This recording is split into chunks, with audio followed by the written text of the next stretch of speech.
Wally Byam's Caravan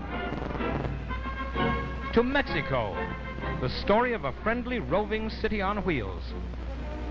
Behind this portable loudspeaker is a man who leads a group of goodwill ambassadors anywhere they want to travel, and his name is Wally Byam. He's known as the Marco Polo of trailer travel. This particular Wally Byam trailer caravan assembled in Juarez, Mexico, just across the border from El Paso, Texas. Nearly 500 young older people in 220 car and trailer outfits from all over the USA and Canada crossed the border with Wally in this friendly invasion of Mexico. In this first encampment, veteran caravanners will be helping new caravanners to get organized for the trip ahead. Some caravanners have traveled many thousands of miles with Wally, following him all over the world. This trailer here is decorated with souvenir labels of the first European tour. But the most interesting fact of all is that each person pays his own way, and that's all he pays. The organization of a caravan is on a voluntary and friendly basis, just like the old wagon trains to the west. At registration time, each caravaner gets a blue beret with a special emblem, and this blue beret is the symbol of traveling democracy. At regular meetings, the caravanners decide by vote where they will go and how long they will stay. And Wally conducts these meeting times with his beloved caravanners, counts the votes, and announces the plans that include all kinds of special events, because everywhere they go, they are entertained and feted. Caravanners enjoy loads of extras not possible for the single traveler. And here they go, traveling south to the city of Chihuahua. From the air, you see the wagon wheel arrangement of a caravan encampment. A parking committee helps position each unit, and volunteers handle all caravan duties. For example, a social committee plans special activities, and another group checks for stragglers on the road. We always have at least one retired doctor with us. In Chihuahua, the caravanners visited the former Senorita Luz Corral, or Mrs. Pancho Villa, Villa's only true and legitimate widow. Pancho Villa was an alias adopted by Doroteo Arango before he joined the revolutionaries and gained fame as the Robin Hood of Mexico. Senora Villa was a guest at the caravan camp, and everybody enjoyed this rather pleasant contact with a quaint historical person. Mrs. Villa was presented with a blue beret, thus making her an honorary Byam caravaner.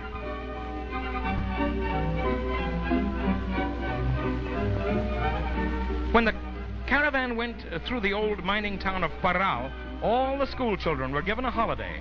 And before the caravanners knew this, they simply couldn't understand why there were so many waving kids on the street. Our next stop was in the very noble and loyal city of Our Lady of Zacatecas, founded in 1548. Since Zacatecas is over 8,000 feet up, there is no level area large enough for the usual caravan encampment. And so the city officials invited us to park around their plaza. This gesture was typical of the hospitality the caravan enjoyed all over Mexico, and it was quite a sight to see the narrow streets of this historic old town filled with the shiny modern trailers of the caravan. We were serenaded by strolling mariachis and had a very gay time in Zacatecas. Near Aguascalientes, the caravan parked at the famous Fighting Bull Ranch of Peñuelas. And while they were guests on this old hacienda, the caravanners enjoyed an atmosphere and entertainment not available to the average tourist. A special program was arranged with refreshments and colorful native dances.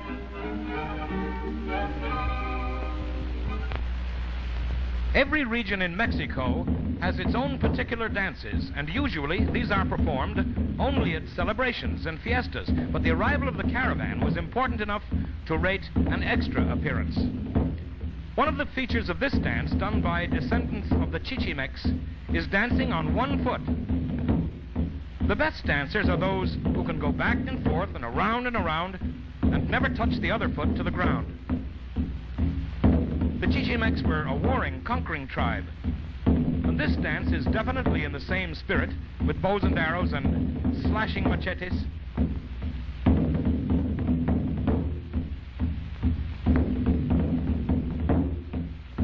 The caravanners got some very colorful pictures of this dance to show to their friends back home. The brave bulls of Peñuelas are fought in corridas or bullfights all over Mexico, bulls for the ring must be of unquestioned pedigree. And while these bulls are descendants of Spanish bulls, they've been raised here in Peñuelas for centuries. No one is allowed to approach the bulls on foot. They don't bother automobiles, but even in your car like this, you don't feel quite safe when one of these big boys starts in your direction. The caravanners were invited to watch and participate in a tienta, or testing, in the practice bull ring at Peñuelas. At a tienta, the calves are tested for strength and bravery, and even the females are worked with the cape to find out if they will make good breeding stock. Some of the more adventurous caravanners, like this young lady, accepted the invitation to take a hand with the cape. The basic theory of bullfighting is that the bull will attack only a moving object, that is the cape, and bypass a stationary object, the man.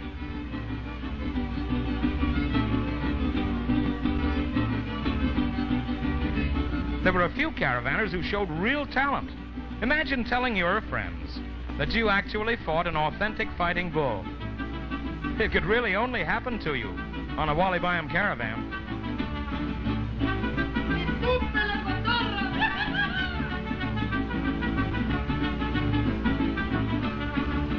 We'll have to admit that caravaner Ted McCoy here has a rather, well, shall we say, unorthodox style?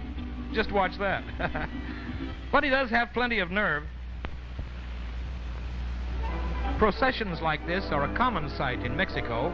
Some such walking pilgrimages travel hundreds of miles, while others may be going only to the next village. Along any road, you see Mexicans on the move, in large or small groups, walking or riding. They seem always to be going somewhere, moving about. We are still waiting to see that sleeping Mexican of the cartoons. To get the true flavor of old colonial Mexico, the caravan went next to Guanajuato, a lovely old city that was a silver center, a revolutionary battlefield, and a treasure of colonial architecture. The streets are very narrow and twisting, but exceptionally clean. Many lanes in this old town are so steep that they are built as steps. Guanajuato was the scene of the first battle in the war for independence from Spain, under the leadership of Miguel Hidalgo. This town was a stronghold of the Royalists, probably because the world's deepest silver mine, also one of the richest, is located on one side of the gorge in which the city lies. One of Guanajuato's concessions to modernism is a baseball field, and here the caravan was invited to park. Caravanners never have to worry about where they will spend the night. An advance scout always makes these arrangements, and as we said, the caravan is usually a guest of the cities and towns it visits. We left Guanajuato and traveled west to the state of Michoacan. Caravans are planned for variety, and our next stop was the very Indian village of Pátzcuaro, right on the lake of the same name. In the center of this lake is the island of Janitzio. On a trip out to this island, you pass the famous butterfly net fishermen. These unique nets were designed for the Tarascan Indian fishermen about 1535 by their first Spanish priest, Don Vasco de Quiroga. The fish they catch are a small white lake fish. Everyone, man, woman, and child, on the island of Janitzio spends his time working on these butterfly nets because they need repair after only 1 month's use. They're completely worn out after 3 months. Things are changing, though.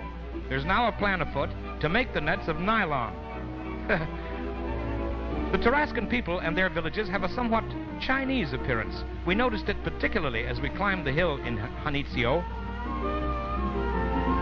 Up past the church to the colossal statue of Morelos, which dominates the island and the lake.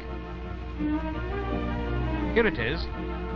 José María Morelos led the wars of independence after Hidalgo's defeat and execution.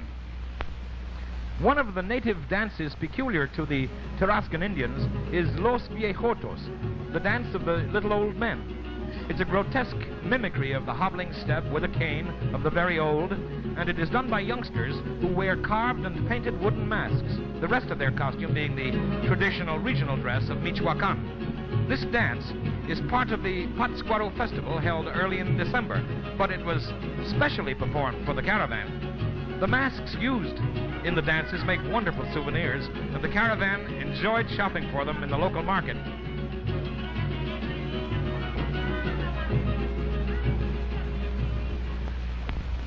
From Pátzcuaro to Mexico City, great mountain ranges offer a succession of views, and then suddenly we were traveling through the cosmopolitan streets of the capital.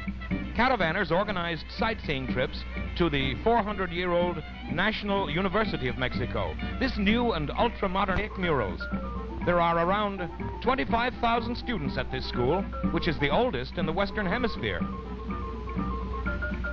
And at Xochimilco, the place where the flowers grow, the caravanners were welcomed with signs worked in flowers on the boats from which you see the floating islands.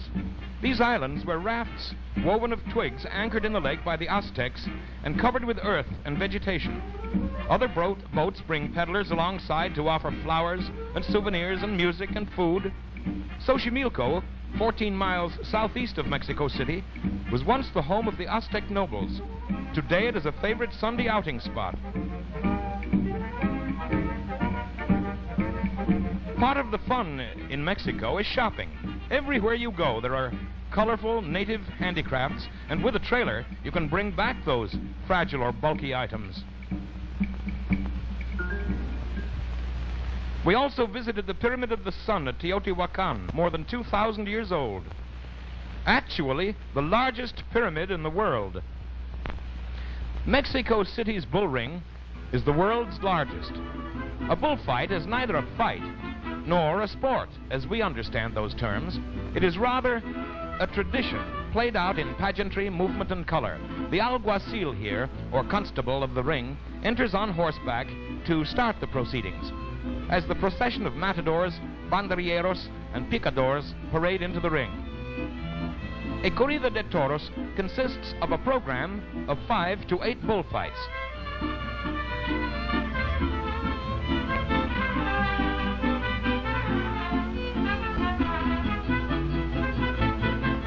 "50,000 fans pack into this ring on a Sunday afternoon. Each bullfight is divided into 3 parts called tercios. The first tercio consists of passing the bull with the cape. This is the large rose and yellow colored work cape. The fancy embroidered capes are carried only by matadors for show. In the second tercio, the banderillas are placed. These are short lances decorated with colored paper, and you can see the banderillas stuck in the hump of muscle on the bull's back in this picture of the third tercio. And here the matador passes the bull with the muleta, that square of red cloth held over the sword. To demonstrate his skill and courage, the matador works the bull closer and closer to his body. And the crowd is quick to applaud with an olé. The 3-mile-long bay of Acapulco is almost encircled by green hills, and on these hills are super luxurious hotels that make Acapulco a favorite resort for both Mexicans and Americans. The caravan encamped in the tropical grounds of the Hotel Papagayo, where Wally conducted informal outdoor meals and meetings. The beaches of Acapulco are famous, and the water is always pleasantly warm, and there are all kinds of diversions. Peddlers, like this one, selling fanciful straw hats, are everywhere. Or you can just relax and enjoy the view, like this. And here's a new water sport. You run fast along the beach to fill a damp mattress cover with air, and then slide out across the breakers on your giant air pillow. And this is Wally and Mrs. Byam, and he's wearing a Mexican guayabera, a sort of coat shirt. From Acapulco, we traveled north to Mexico City and then south again for a different aspect of Mexico, our destination, Oaxaca. This narrow, crooked, and steep road goes from Oaxaca to the ruins of Monte Alban, a religious city built countless centuries ago by the Zapotec Indians. An immense central plaza of 1,000 feet is surrounded by stairways and bases for temples. A pyramid rises in the center, and there are several small buildings scattered about. Over 2,000 years ago, the Zapotecs were writing with hieroglyphics, using an accurate calendar, and building with engineering skill and artistic taste of a very high order. And here in a buried tomb was found the greatest treasure ever discovered in the Americas, the fabulous Monte Alban jewels. Over 500 pieces of wrought gold and silver, and precious stones including pearls as big as pigeons' eggs. Mitla, 27 miles from Oaxaca, in another imposing archaeological area, where studies are still going on. It is believed to have been built by an earlier people and then taken over by the Zapotecs. And here you see the Hall of Monoliths. The door lintels weigh 30 tons each. The most remarkable workmanship at Mitla are the stone friezes, each piece in the geometric design carved separately and then set into place like a mosaic. After visiting these places, the caravanners began to appreciate the early history of Mexico. From Oaxaca, the caravan continued southeast to Tehuantepec, and again we came down from the mountains into the tropical coastland. As we crossed the Tehuantepec River, we saw the women washing clothes. Everywhere in Mexico you see women washing clothes, children, themselves, and in the evening the men bathe on their way home. Mexicans are a clean people. We parked on the grounds of the hotel and explored the city. Tehuantepec is a town of feminists who are so used to their independence that they make nothing of it.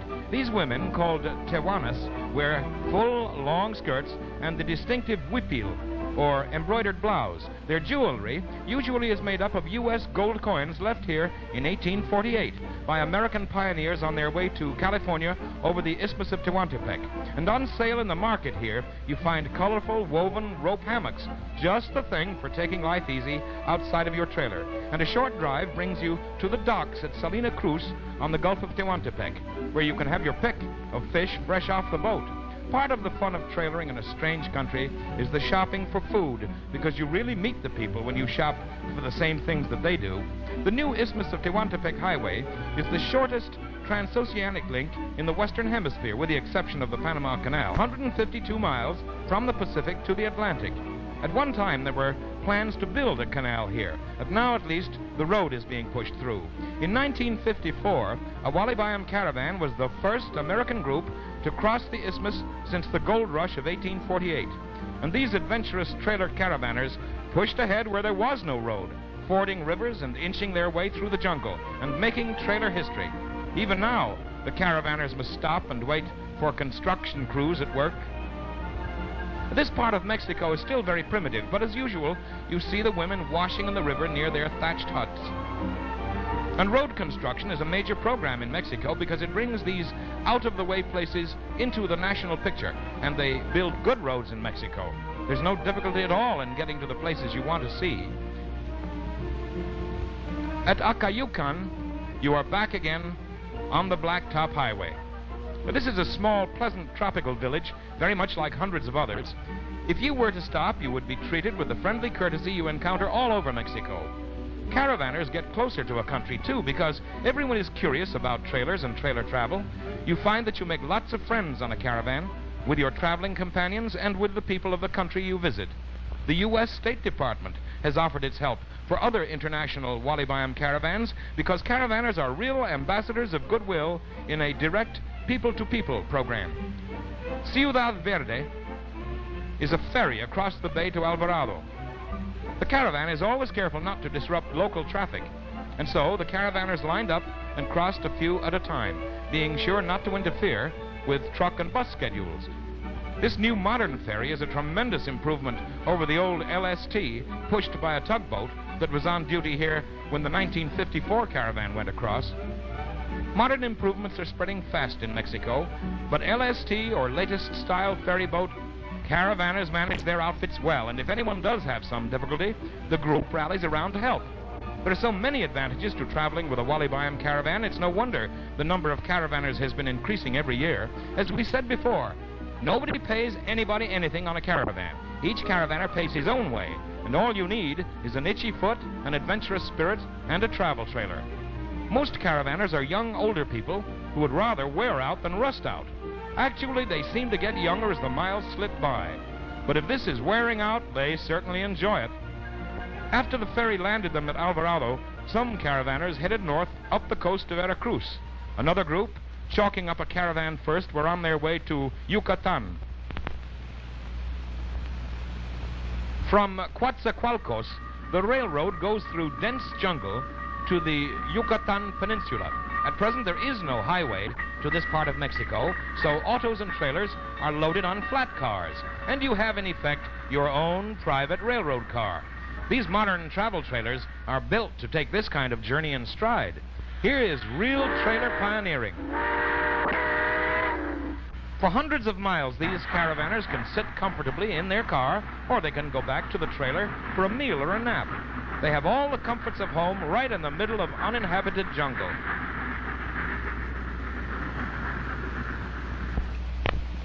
At last, we are in Yucatan and making good time over the flat roads. There are no mountains in this part of Mexico, and the chief crops are timber and henequen. There are no rivers. Water comes from natural wells called cenotes. Our objective in Yucatan is to visit the Maya ruins, especially those of the great ruined city of Chichen Itza, which at its height covered 3 square miles of land and had about 300,000 people. We were the first trailer visitors to this ancient city, which shows traces of the development and decline of Maya culture from the 10th to the 14th century. These people were in many ways more advanced than their European contemporaries. First, we drove around in the largest of the 7 pelota, or ball game courts. This one measures 180 by 480 feet. This Mayan game was played with a bouncing ball by 2 teams who attempted to send the ball through 2 large stone rings in the wall, using only knees or buttocks, no hands. There is no record of the rules of the game, but we do know that there was betting and that the game had some religious significance.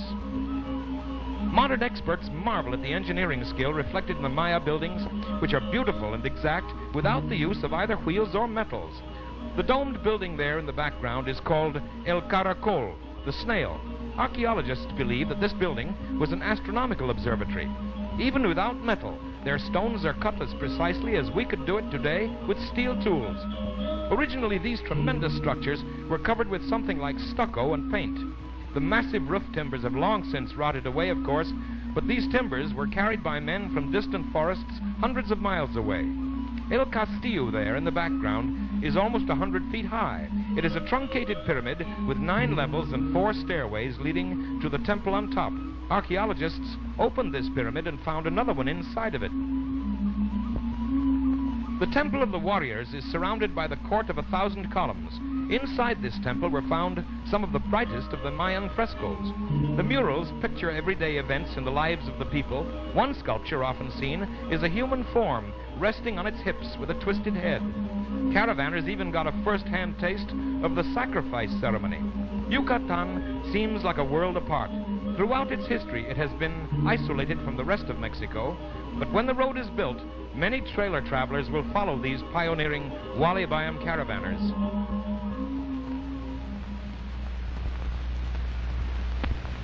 The last official encampment of this caravan to Mexico was at Veracruz, where we parked on the beach.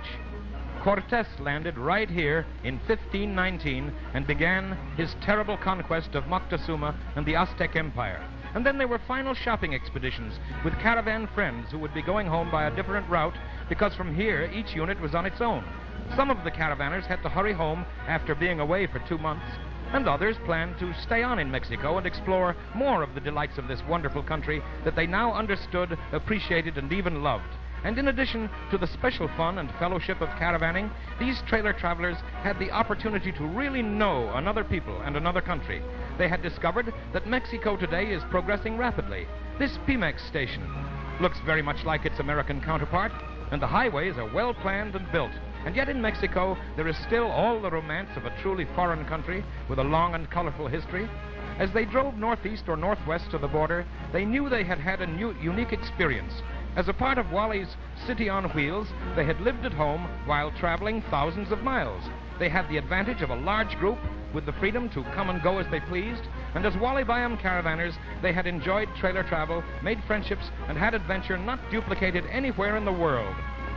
As Wally Byam says, the blue beret with the caravanner emblem is a special kind of passport to travel adventure. There's one of these berets awaiting you on a Wally Byam caravan.